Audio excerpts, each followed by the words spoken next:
All right, we will go ahead and get started.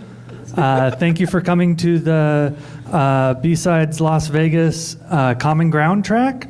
This is the Mind the Diversity Gap, a panel discussion led by Don, and he will introduce everybody else in a minute. We would like to thank our sponsors, especially our inner circle sponsors, Critical Stack and Valamail, as well as some of our stellar sponsors, which include The Paranoids, Secure Code Warrior, and Robinhood. If you have any cell phones, please mute them because this is being recorded and streamed online. And also, if we have a chance for any questions, please raise your hand and I'll run the mic over to you. And with that, let's get started. Please welcome our panel discussion. Hey everybody, you can clap if you want, go for it. That's awesome. Well, thanks and welcome to Mind the Diversity Gap. I don't really think it's any major secret that the InfoSec industry has a diversity problem. Really, there are a whole bunch of studies that we could bring up, but honestly, all you have to do is either go outside or go to your organization or go to your company, wherever you may be, and it'll kind of smack you in the face. Hey, woo! But why is this happening? Why is it this way? How have we been addressing this issue? Do we really need to address it with talks like this and make changes to corporate policies and what have you? How is it truly affecting us as a community? And also, how is it affecting us with the products and services that we also provide? So today, we're going to let each of our panelists share their stories, but the bulk of the session is going to be kind of like an interview style. We're going to have a bunch of questions for our panelists, but then also we want you guys to participate as well. So in addition to that, we want that to be a casual, safe, and kind of productive conversation. And we want it to be focused on the idea of sharing and problem solving, because working together, we can actually help the security community not only do better, but actually be better. So thanks for attending, and we thank you in advance for your future participation. So I'm Don. First full name is Don Donzal. I'm the community manager for eLearn Security, but most of you probably know me better for the Ethical Hacker Network, a free online magazine that I founded and is now part of the eLearn Security family. But before we get to our panelists, Stephanie Ihezukwu, Chloe Messdaghi, and Alyssa Miller, we have a few ground rules for you. So first one, don't be a you-know-what, okay? Second is no politics, okay? We want this to be truthful, yet a positive session, and that's how we can truly make some lasting change. But with that, let me introduce our guests. So we'll go one by one and let them introduce themselves. Steph?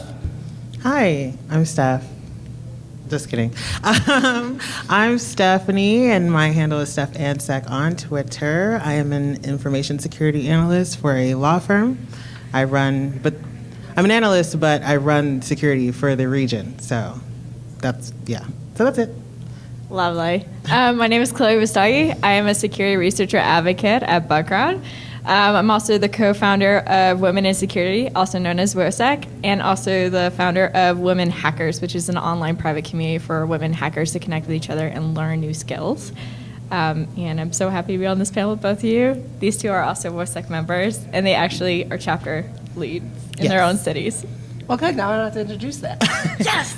Awesome. So thank you guys for being here. I'm Alyssa Miller. As you can see up there, I work for a company called CDW. A lot of you might recognize the name because you might have bought a computer from them at some point or something. We do actually do security. We've had a security practice that's 20 years old. I lead our information security solutions practice. I've been in security for about 15 years now. I've worked in consulting worlds. I've worked in private industry. And so I'm just here hoping that we can have a productive discussion and maybe find a solution or two here. Excellent. Thank you, guys. So we have several questions that we want to ask the panelists, and then we'll also eventually hear about their stories as we move through those questions. And again, keep in mind that we're going to get you guys involved as well, so please have your questions ready to go.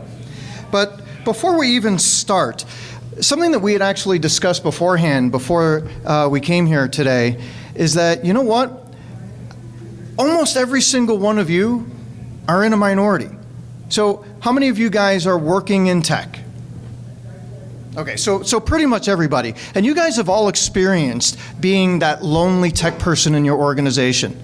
So you have to go talk to the people who really don't care what you have to say, try and get money that really isn't going to be given to you, and you're going to hear often how you're really just a cost center, you're not really a revenue generator. So we've all had to deal with that in a particular way.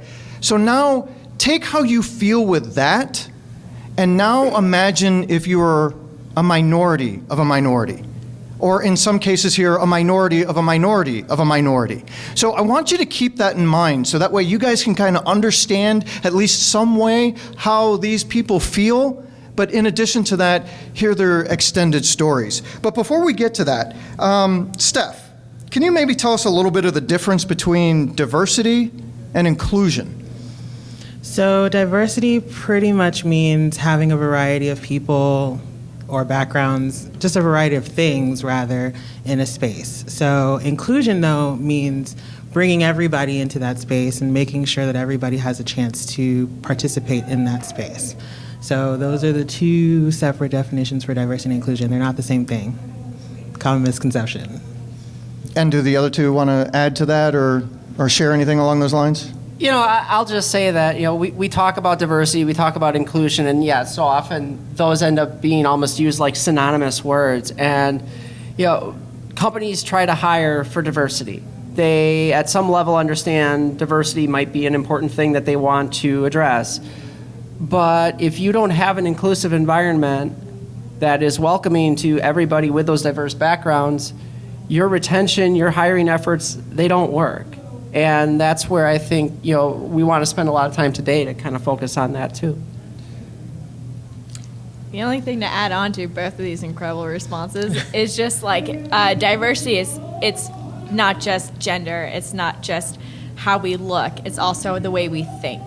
So those that have, ADHD or dyslexia or any other, it's being able to be there and for everyone in the community in your work office to be inclusive with you as well. So it's not just how you look, it's also what's deep down inside, including sexuality and religion as well. That's an excellent point, because it could also be age, the amount of your education. It could be where you come from, not just your educational background, but where in the world you come from. So those are great points, but Alyssa, question for you. Why is diversity actually important? Can you give us maybe a tangible example as to where, if we don't have diversity in our workplaces or we're including them in our products, how can we actually see tangible evidence to where they actually have some pretty epic fails? So this is an important question, right? I mean, first of all, I've certainly heard the question posed, why is diversity so important? And it's usually not posed in quite that nice a manner, but people ask the question. And, thankfully, we're starting to see some really tangible reasons for why diversity matters.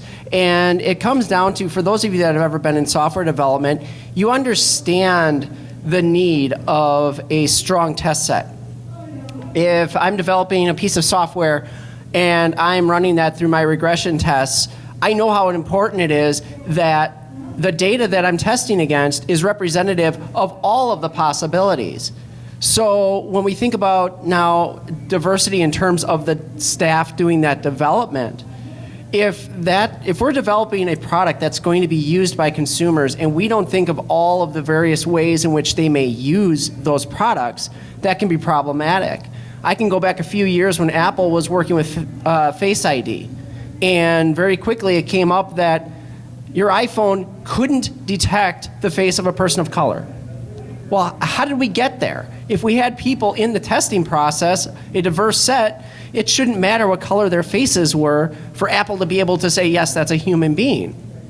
Another one that we saw in there was just a recent article on this, is when you think about TSA. We all love the body scanners at TSA, right? The issues with body scanners, you think, first of all, one of the most recent ones is in terms of detecting hair. And there were certain hairstyles that are predominantly worn by women of color that would constantly alert. There's a large, inordinate number of alerts for women that were wearing those hairstyles. for transgender individuals. There were issues with how their bodies were being detected for the longest time. And so those are cases where if we had these diverse people in at the beginning when we were developing those products, I'm not even talking about testing, but when we're developing them, they're familiar with those struggles because they've lived them every day. And so now as we're designing these products, we can capture that as, yeah, this is something important we need to think about if we're going to be scanning somebody's body and making a decision, or we're going to be looking at their face and trying to recognize that, yes, that is indeed not only a face, but their face looking back at us. And so the other example that I can think of right off the bat is that those systems are trained by AI. And so with that, AI is really all dependent on what you put in it from a data set perspective. And then once you have that data set, then you have actual humans that say, okay, this is what X is and this is what Y is. Now go learn how to identify that better. Well, if I don't know that there's a Z, or I don't include that other type of data in my data set, that's going to be another epic fail, where diversity could obviously solve that problem pretty quickly. Now, with that, now that we've kind of all warmed up a little bit, you kind of know what we're talking about. So let's get a little deeper now.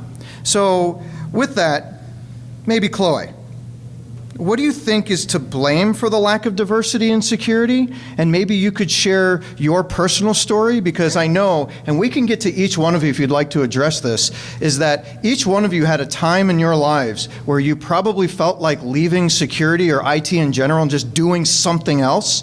And maybe you can discuss that a little bit, and what was it that brought you back? Great. Okay, so I think the best way to answer that question is to take everyone back that can everyone hear me with this mic? Okay.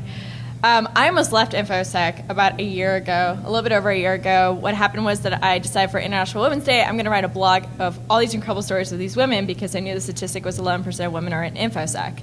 So I interviewed all these women. They were Sorry to interrupt. Can I borrow your microphone? Excellent. Okay. They're having a hard time hearing you over on the other side. Okay. Cool. All right. Oh, much better. So basically, when I was writing this blog post for women in InfoSec, I basically got this chance to talk to all these women, and they told me about their stories of why they are thinking about leaving, what are the issues they've been facing. And it went through 1 year, but it didn't really sink in until I went to RSA 2018. I was in this room, and there's a couple hundred of people in there, and I'll just be really honest, most of them were white men. Actually, I'm going to say all of them were men except for 2 other women. And I was like, please say you're not an executive assistant. Please say you're not an executive assistant. And they both were. And I remember walking out, and there's the bathroom. So bathroom, this is, women, we talk about this often, which is basically the men's room. You have this long line out the door at an InfoSec conference. Women's, you open the door, and sometimes there's not a single person in there. And you're like, well, this is different. This isn't bad, but it's weird. I go into the restroom, and there's no one in there, and I'm like, okay, this just feels really weird. So then I decide to go to the hotel, and when I'm going to the hotel, I go in the bathroom, washing my hands, and also then I was deciding, I'll just take off my makeup. And I look in the mirror, and it was like as if I got flooded with emotions. Because at that very moment, it was as if a blindfold just got lifted. And everything that those women were telling me were happening to me the entire time, and I was blindsided by it. Next thing I know, I'm on the ground crying, having a real breakdown here. And it wasn't like a nice cry, it was like an ugly cry. I curled up in a ball on the bathroom floor at a hotel, and I didn't want to know how clean it was or not. It was over. And I was like, that's it. If men don't want me here, why am I still here? Why do I have to keep doing this? And if all these other women have been in this industry for some of them were in there for 20 years or more, and they're not getting anywhere, what's the point of me being here if no one wants to accept me for who I am? And then one of my friends was like, there's this conference called Day of Security. It's coming up. You should go to it. But at that time, I already decided I'm going to leave InfoSec. So I started looking around, going to go to another tech job probably, because I live in SF and it's really expensive. And so then I go to Day of Security, I walk in the room, there's 200 women in there. And suddenly I felt like, oh wait, there's this great community of women. This is fantastic. And then from there, I decided I wanted to go to B-Sides. I wanted to go to DEF CON. And it was my first time ever. It was last year. I was a Volt. I was actually a room host in this room. And all those people that I interviewed, they actually paid for flights, hotel stay, everything, because they didn't want to see me leave. And that was when everything changed, because I realized men and women do not want to see more women leaving. And that was the game-changing point. So I think in the issues when it comes to how do we keep women in there, if you are in a conference room and there's one woman in there, you better make sure that that woman is heard. That means if she is giving an idea, make sure everyone hears that idea, because chances are they will dismiss it, or another man will take it over and everyone will applaud him, say he's doing a good job. But in reality, it was the woman who gave the idea in the first place. So that's the first thing. Also, don't turn around to a woman and ask for her to go get you some water if she's getting a glass of water. It's never a good thing to do. I think those are kind of the main ones, is in your office, make sure you know that, and know your boundaries. Don't do weird things. You know when you're doing something wrong. Don't do weird Slack messaging to other women employees, okay? That's all I gotta say on that front. I know these guys have plenty more. Now, maybe we'll jump into that a little deeper as we, as you put it on Twitter, get a little real. But Steph, you also had a story to where you came really close to leaving. And could you share that along with also the benefit and the advantages to finding a good mentor? Yes, okay. So 2 years ago, fall of 2017, I was tired of the industry. My current job was being a dick, if I could say that.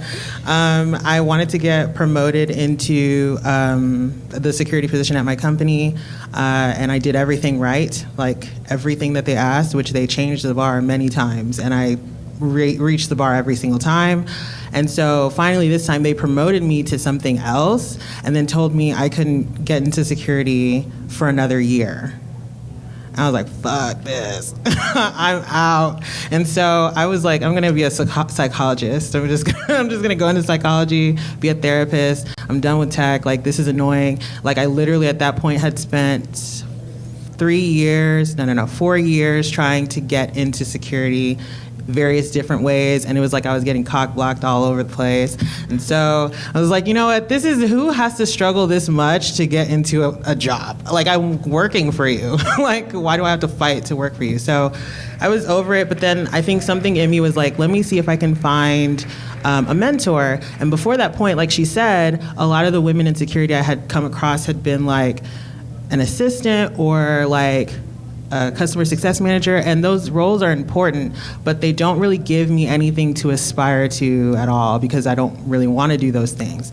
So for me, I ended up hearing about Kirsten Brazier, who's Kirsten Brazier on Twitter, and she had done a panel at Houston Security Conference, HUSECON, and I decided I was gonna reach out to her, and she ended up saying, you know, here's my number, call me on Sunday. I do this thing where I talk women off the ledge, so you'll just be my Sunday appointment.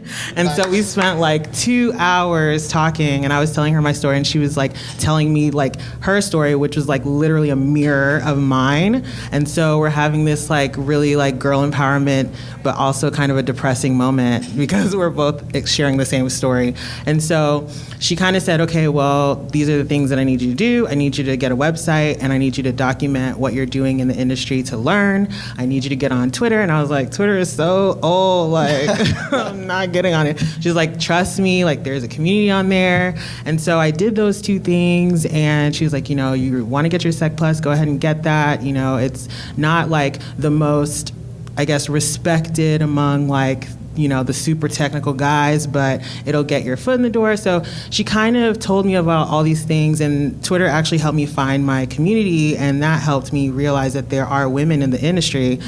Because up until that point, I was like, did all the women leave? And like, I'm the only one left, and like, I'm just waiting till I get to the point where it's like, oh, this is why they left, you know? So that's why having a mentor actually helped me. It's not like she walked me up to the front of the line and was like, hire her, which is not not even my style anyway. As a Nigerian, I'm too proud for that. But she did like show me like different steps of like being encouraged on a day-to-day basis, which having a community actually does that for you. And going to her when there are really tough things that I'm facing in the industry helps a lot, because at that point I can say, okay, this is the thing that happened. Is it normal? Or this is what they're paying me. Is that a good salary? Things like that are very invaluable, especially considering some of us are underpaid. But I did meet a woman this week that said she's never been underpaid, but that's like minority. I was like, wow, I'll teach you your tips. But how to know that you're being underpaid, how to know you're being mistreated, those kinds of things. It was like having a big sister in the industry, and it was invaluable for me. So that she is literally the reason I'm still here. So. Well, and that's awesome, because not only that, but one of the things that you mentioned to me is that anytime you go somewhere, you didn't see anyone that looked like you, so you didn't think that it was a place for you. Right. And so it's incredibly important that not only did you find the mentor, but that you actually took the advice and did it. Because now when other people like you come and see, they're like, hey, there's a strong, intelligent black woman, I can do that too. And so with that, Alyssa, you had a similar thing as well, of trying to be an example and showing people that, you know what, this is a place for a lot of other people that can join that may not think that they're really accepted or part of this community. Can you share your story? Yeah, so no surprise, and this, for those of you that follow me on Twitter, know that this isn't something I normally just bring up. My transition really is probably the key thing that had me really debating getting out of InfoSec. I was working in InfoSec for a while, and when I announced, to obviously a lot of people that this is who I am and this is what I'm planning to do, the reactions were very interesting. To your face, people are very politically correct, I'll say. But I had, for instance, a colleague of mine who used to be a boss of mine who said to me early on, well, just don't go getting too hot, because I don't want to, he was worried that he was going to be attracted to me. And that stops you in your tracks when you hear something like that. Like, dude, you really just said that? And of course you get the predictable stuff. The sales guy, the director of sales, who couldn't stop misgendering me. And, as a trans woman, you kind of understand that to a point. Like, okay, you've known me as this person, and I'm asking you to change your perceptions of me. I understand that, but there comes that point where it's like, okay, this isn't accidental anymore. And I had been previously fairly active in the industry from speaking, not really boisterous about it, but whatever. And I started to take in all of these different pieces of feedback, and it's hard not to focus on that. And what's it going to be like when I go to BSides Las Vegas and I sit down here and all these people who, some of them probably knew me before my transition, and they may not even recognize me, but they are going to recognize who I am in terms of my gender identity and so forth. And it's a very daunting thing. I mean, I'll tell you, I'm shaking right now, because this is probably the first time I've talked about this in a public space in the InfoSec world. People know it. I don't hide it. I'm not at all ashamed of it. But to actually, there's typically no need for me to talk about it. It doesn't define who I am. Saying I'm a trans woman is no different than saying I'm an Irish woman or saying I'm a white woman. It's an adjective. But to sit here and actually to bring it up as part of the issue, that's tough. And it's not just trans women who struggle with that.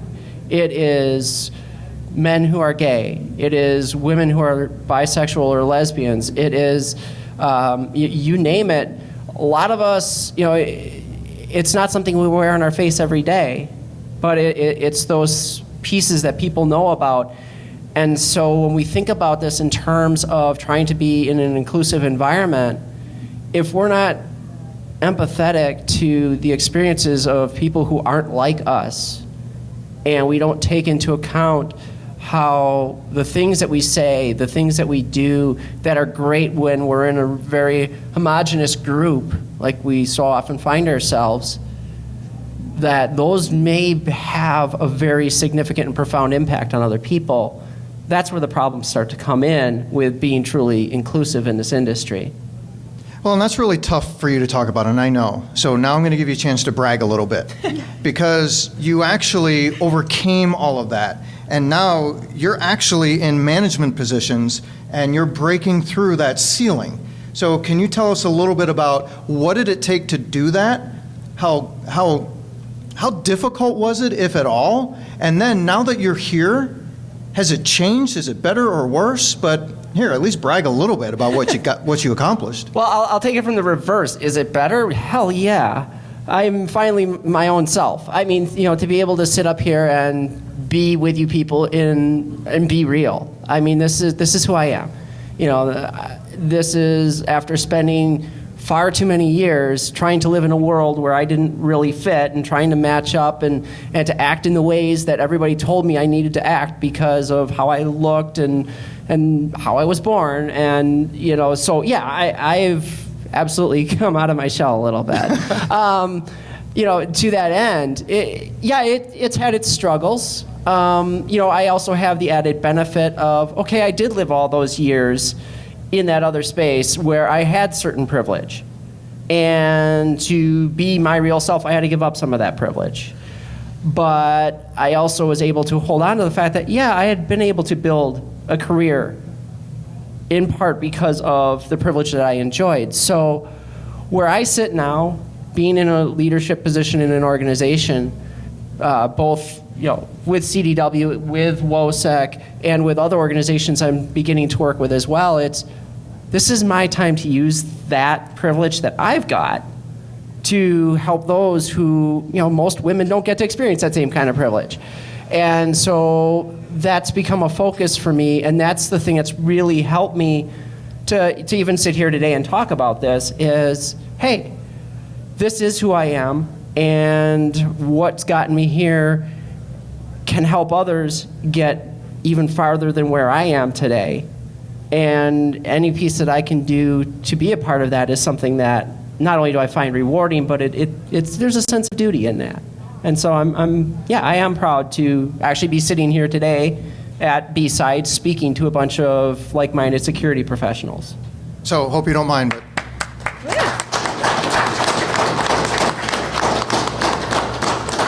But with that, now let's bring it back to some serious stuff. Because what Alyssa mentioned is that men were not bashful at all about coming on to her when she was making her transition. And that's all too common.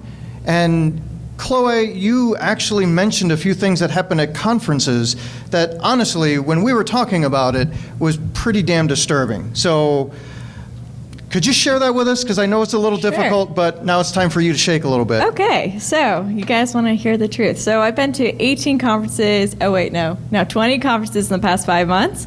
I've had 3 guys try to get into my hotel rooms at conferences. So I no longer can stay at conference hotels. Thank you. But to keep my safety. And now when I go and book a hotel, I can't use my name. I'll have to use someone else's name for now on and out. Not just that, I've also been assaulted twice at conferences. So the first time I was actually assaulted by someone grabbing me by my neck against a wall. He was drinking. And then the last one was when I was in an Uber coming back from RSA home. This guy decides he sees me wearing a lei because I went to TikiCon. I don't know if anyone knows TikiCon, but it's during RSA. And I had the lei on and whatnot. I'm sitting in the car. I've only had 1 drink, okay? Not drunk, I'm fine, totally fine. The guy sees me wearing this, so he thinks it's totally okay. So what he does is while we're on the bridge in the Uber, he grabs me by my upper thigh, puts his hand right on me. And this was a shared Uber, and I quickly just took his hand off and moved it. And there's been many other times where it's gotten close to that too. So if you see something, say something. At DEF CON, it's coming up. There is a number. I'll probably tweet it out. I think all of us are going to end up tweeting it out at some point this week.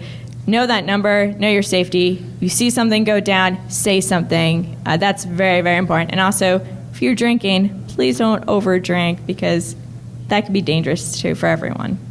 No, I mean, I know Chloe is becoming, kind of the celebrity now, and so, normally celebrities have to change their names, but, I mean, she's speaking at 6 different events this week, is that correct? Yeah.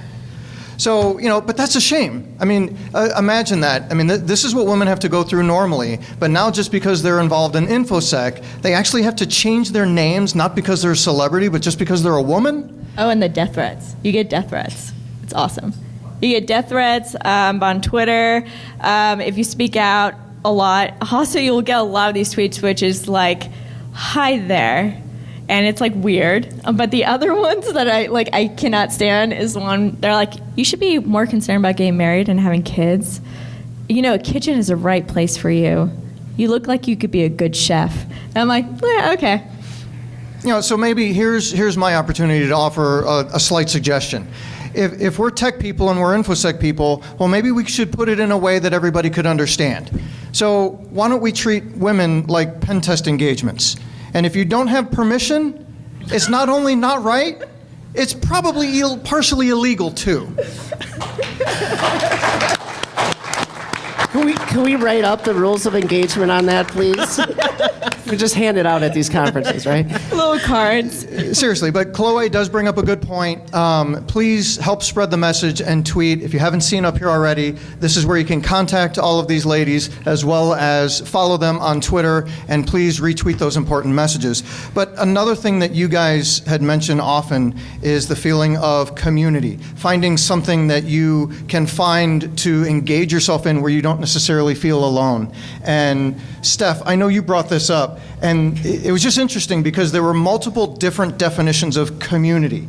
And not only being part of a large community, but finding smaller communities, so again, you're not alone. Could you share some of that? Because I know you mentioned things like your Twitter community, and you also have an event where you have people come out and actually learn technology in communities that you create. Could you share that with us? Yeah, so community is obviously important to me based off of what I said earlier. So I tried to do that myself. Last year when I was still a security hopeful, I did a lot of techathons because I didn't like studying alone. Like, I can do a lot of stuff alone, but for whatever reason, studying was really hard alone at that time. So I did some techathons, and we labbed side by side virtually. Some of my friends would come over and we would lab. So that's something that I did off just my own strength, no organization tied to me. But then also doing things like, WOSEC. I'm a lead for the WISP Scholars, and WISP is Women in Security and Privacy, and they give out scholarships to attend DEF CON every year and Diana Initiative. So I decided to, be a lead this year. Every time that there's an opportunity to do something that will help other people feel included, I try to put myself in there because I know what it's like to feel as if there's nobody that gives a shit and you're just going to work and working with your coworkers who are dicks, and So I feel like community is a huge part for me to give back, and I think that that's the way that a lot of people who are in their shell too can kind of get out of their shell. Like last year, in January, I had 92 followers when I decided to take up on my mentor's offer to join Twitter. And over the year, I've really met some bomb people that I meet IRL at these conferences. And without them, there's a lot of things that I wouldn't be doing, like this panel right here.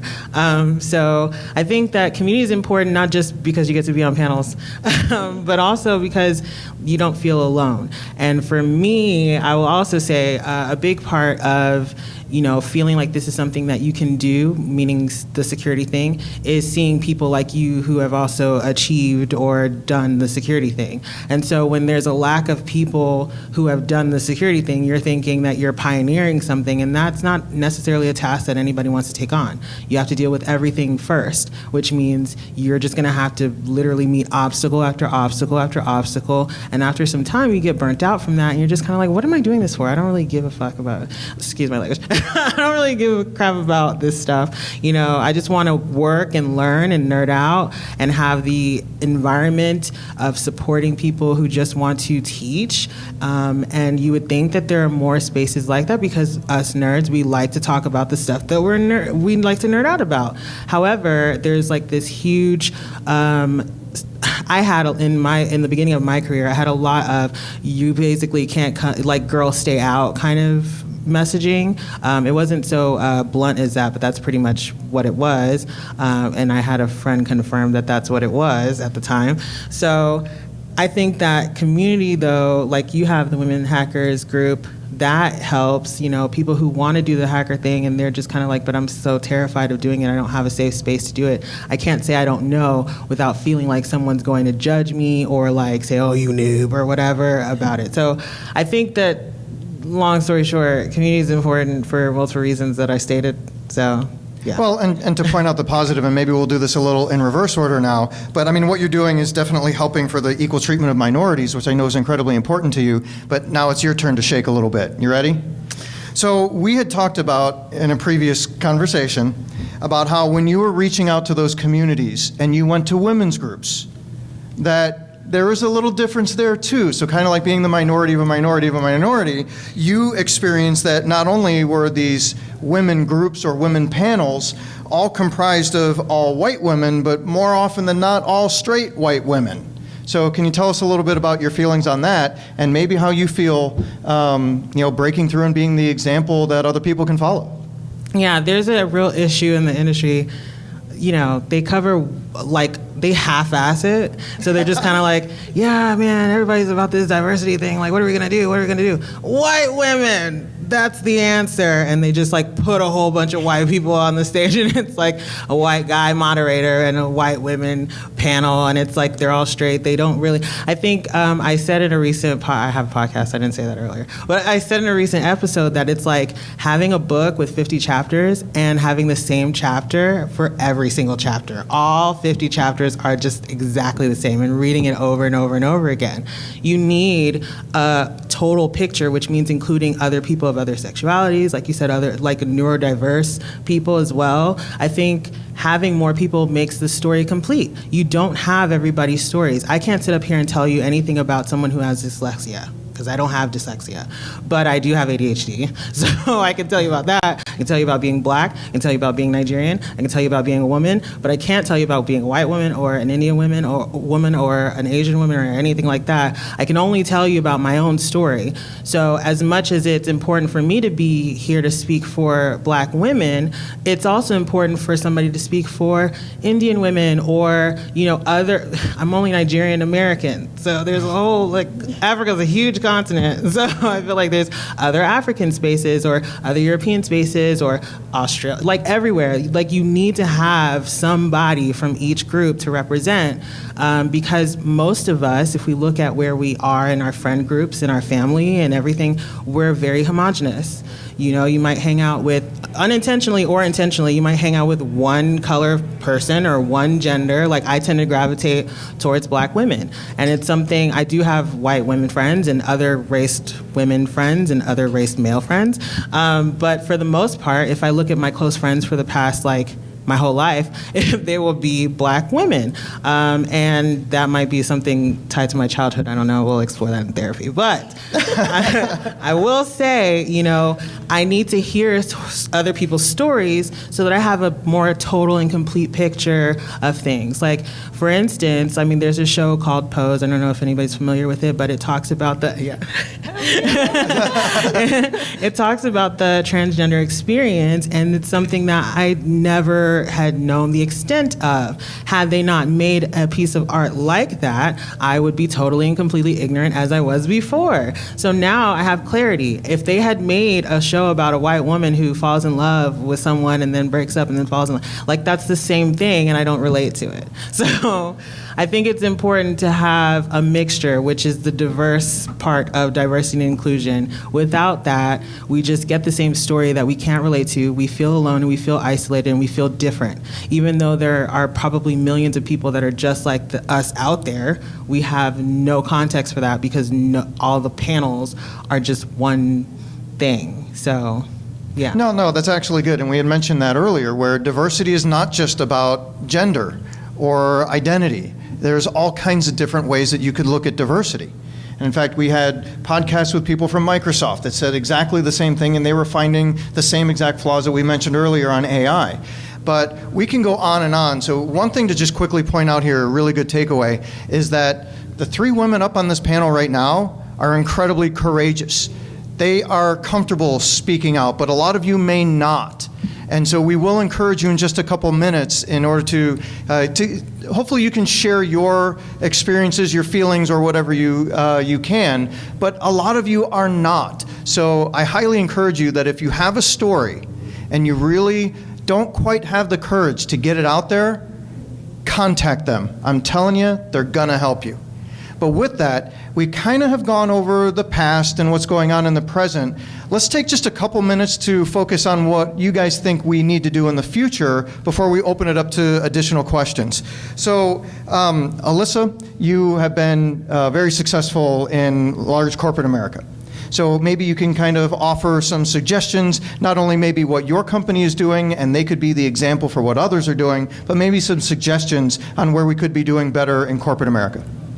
Sure. So, I could talk for a week on this, obviously, as I think all 3 of us could. In the corporate world, again, I'll go back to it all starts with that inclusivity. And organizations, Steph brings up a really good point. There's so many ways that you can look at diversity. And we want to be diverse. Oh, we're going to hire to be diverse. Well, what does that mean? I mean, you're going to target one group to the, detriment of the others. And really, it's not the answer. The answer is we need to work on culture. And our culture needs to be one where it's not socially acceptable to be, as you put it so bluntly before, to be a dick. If you're going to be a dick, that should not be culturally acceptable in your organization. And, I've been in organizations where it's tremendous. I won't lie, the company I work for right now as a whole is wonderful. From an inclusion perspective, I walked in the front door the very first time at our offices in Lincolnshire, and you feel it when you walk through the door. So really, I can't even describe it, but when you walk in and you can just, it's not that feeling of walking in and seeing a bunch of white males walking around or seeing a bunch of white people walking around or anything. I mean, you see just that, okay, this looks like everyday life out on the street or anywhere else. But then there comes this one little thing. And that is, it takes one bad apple to ruin it. And I've seen them. In the best organizations in the world, that one bad apple that can ruin everything. And that's where organizations really need to be stronger in how they react. Organizations more and more now, and some of it's because the EEOC forces their hand, they have things like ethics hotlines where you can report if you've been discriminated against and so forth. But how many times do employees call that ethics hotline, say, hey, I've been discriminated against by my boss, and what's the first response? They bring that employee together with the boss and say, let's work this out. Yeah. That doesn't work. That is the absolute worst thing you can do in that situation, because you've now told this employee it is not safe for you to report, because the person that is causing this problem is now going to come to you in this situation and confront you on the behaviors. Yes, we live in a society where the accused have the right to confront their accusers. I get that. But until the facts are out, until that investigation has concluded, we can't do this. And we need to be able to react. And it can't be a reaction either of, well, we're going to move you to a different team since you're having a problem with that boss. No, I don't have the problem with the boss. The boss has a problem with me. And we can do better in corporate America of doing that. If we look at the Human Rights Commission and their Corporate Equality Index, it's a nice start. But there are so many things that don't get taken into account, even with that, where organizations may have EEOC complaints filed against them. That's not something that the HRC looks at. So getting better with that it's going to be multifaceted, and it's got to be led by the private sector. We cannot look to government to do this for us. It has to be organizations that recognize the value of diversity, recognize that inclusivity is the way to get there with a welcoming culture, and be motivated to do it. Excellent. So I know we don't have that much time left, so just very quickly, Chloe, with all your experiences at conferences, what kind of positive suggestions can you make for them? Oh, okay. So one of my suggestions is a lot of conferences, they have a Slack. make sure you also let people know that there's like one you can report in. That's going to be really helpful. Another way is to have one person to delegate when it comes to anything when someone wants to report something. I think that's like the number one. DEF CON's doing a great job. We're like, this is a number, here's an image, do not forget about this, reshare. I love that. That's one way. The other thing is making sure that people are aware when signing up for a conference that they follow the certain rules. That's going to be very important as well. I think other than that, like really, you see each other around. You see when someone's drinking. You see if they're doing something inappropriate. Walk over, ask the person, like, hey, are you okay? Is everything all right? They're like, yeah, everything's fine. Then that's good. If not, help them out. The other approach is if you ever see someone who's kind of like, oh, God, help me, kind of look, and we've all seen that once in a while, go rescue that person. Be like, hey, you know what? Let's go get a water really fast. Or, hey, your friend wanted me to grab you for a second. And, like, just take the person out of that space for a little bit. That's the best recommendations to have for others. But, ladies, honestly, if you're ever in a situation like that, pretend your phone's vibrating, pick it up, walk out. That's the best way of doing it. The other thing is if a guy asks for your phone number, give him an old phone number that you've memorized, like, you know, your childhood number that no one uses. So then the guy does not expect that you give him a fake number, because you can tell when someone's giving a fake number. I'm a social engineer. You can definitely tell.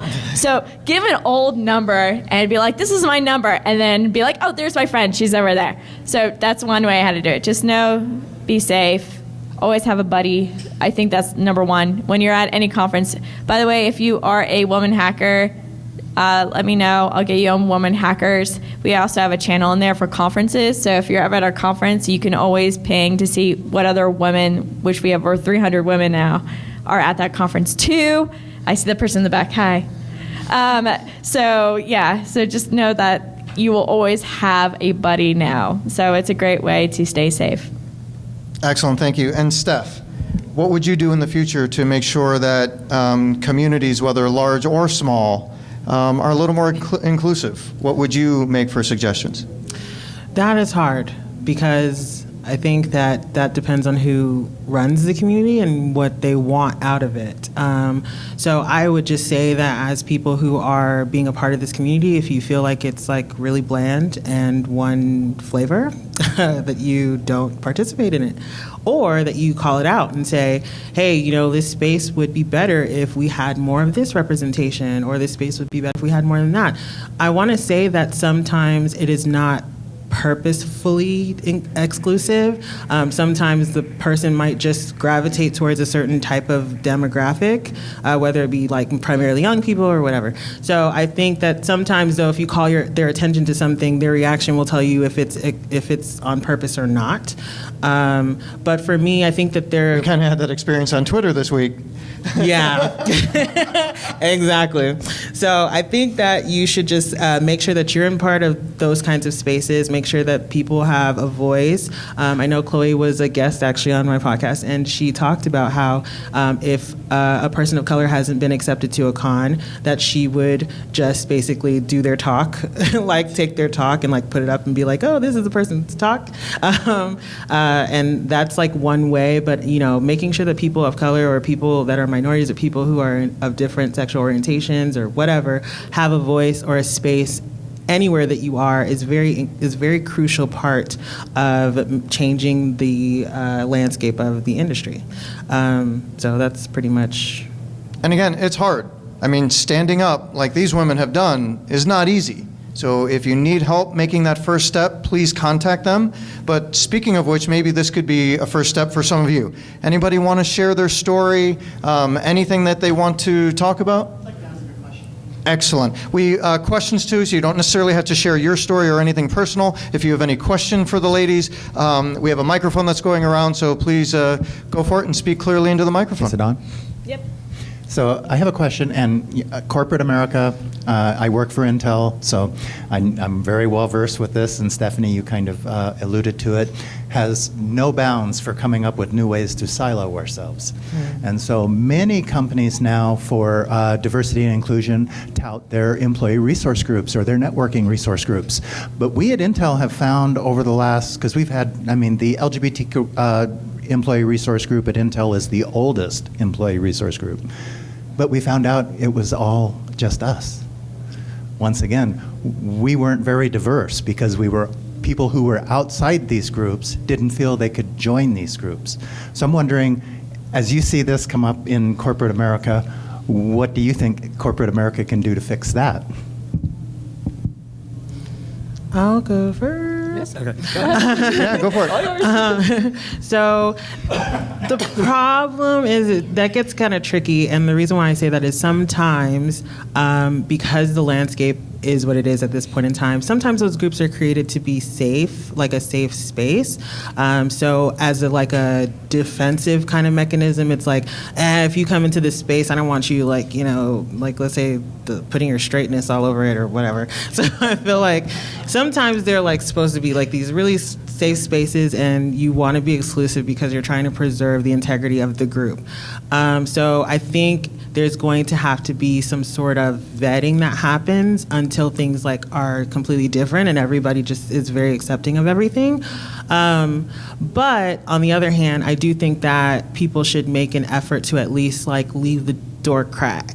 So if there's somebody that's hey, let me in, I want you should kind of say, okay, you can come in if you feel like that person's being genuine. But you're right, because I know that there are certain organizations that have Black organizations within the organization, and they can be a little bit more don't come into our club. But I think that's defensive. So I think I'm going to have a question mark. That's why I wanted to go first. So that. So I'll build off of that because we actually saw this. This came up with WOSEC. We had some men who were concerned about the fact that our chapter meetings are all women. And it does go back to what Steph said, first of all.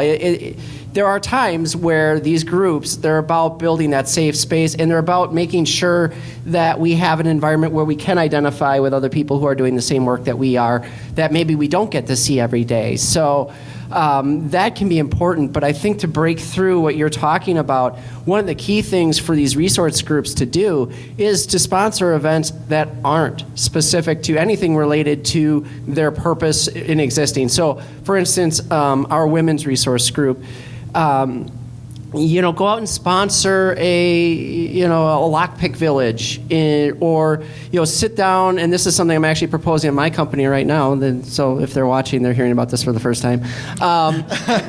But seriously, having women in that group hold an event in, say, the cafeteria where you just teach people about practical security for every day. From whether it's personal assistant devices or online security, whatever, these types of things. Or, pick those different things where it's not a women's event. It's hey, we're going to teach you this, but yeah, it's all the people that are represented by this group. Because now you can pull in that involvement and you say, hey, we're all about being with the rest of y'all.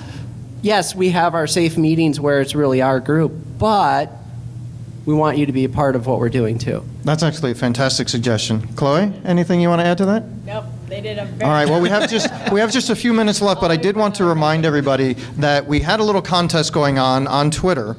And so we got some submissions, but we also wanted to extend it a little bit more so that way we could get more. So if you want to share your story in a positive way, please go check out their Twitter feeds and go look for the hashtag #InfoSecDiversityGap and share something positive that you did to either overcome a stereotype or something where you became the face of your particular group to be more inclusive and encourage diversity.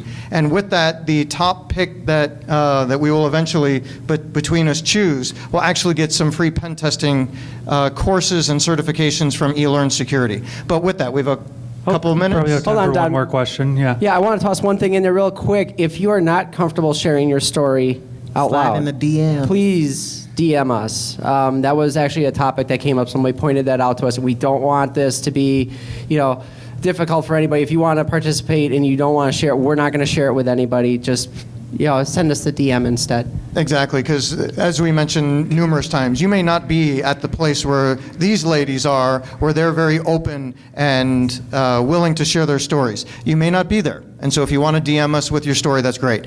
Another question? Yeah, hi. Yes, sir. Name is Richard. So father of two beautiful girls, 6 and 4. And, I some of my best best employees are women. So I'm glad that you guys are doing what you're doing. Don't give up.